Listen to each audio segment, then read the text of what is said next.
আসসালামু আলাইকুম বন্ধুরা, আশা করি আপনারা সকলেই ভালো আছেন। আজকে আমি নতুন একটি টিউটোরিয়াল নিয়ে হাজির হয়েছি।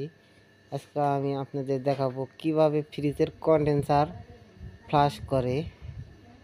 তো যে কন্ডেন্সারে কালি এবং ময়লা জমে, তো সেটা আপনারা কিভাবে ফ্লাশ করবেন তা আজকে আমি দেখাবো। তো কালি এবং ময়লার কারণে আপনার চুকিং হয়ে যায়, এই ধরনের সমস্যা অনেকেই ফেস করেন।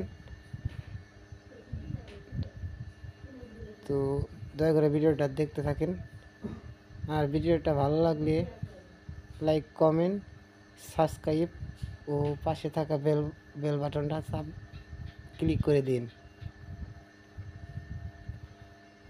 তো প্রথমে আমি একটি কন্ডেন্সারের মাথায় একটি নন টান লাগিয়ে নিতেছি। তো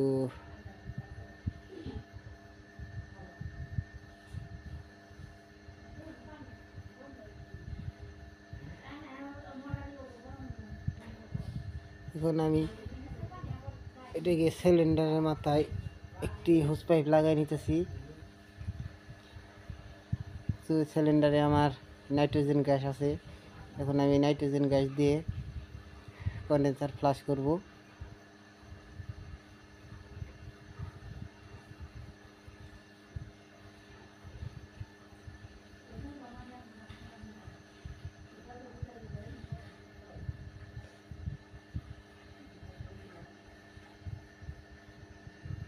তো নাইট্রোজেন গ্যাস এদিকে গেতাছে, ওই যে দেখতেই পাচ্ছেন নাইট্রোজেন গ্যাস কি তালে বের হচ্ছে।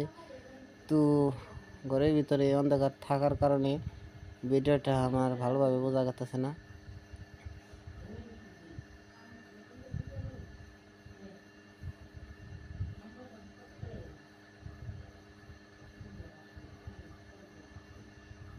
তো কি পরিমাণ ময়লা ছিল তা দেখতেই পাচ্ছেন।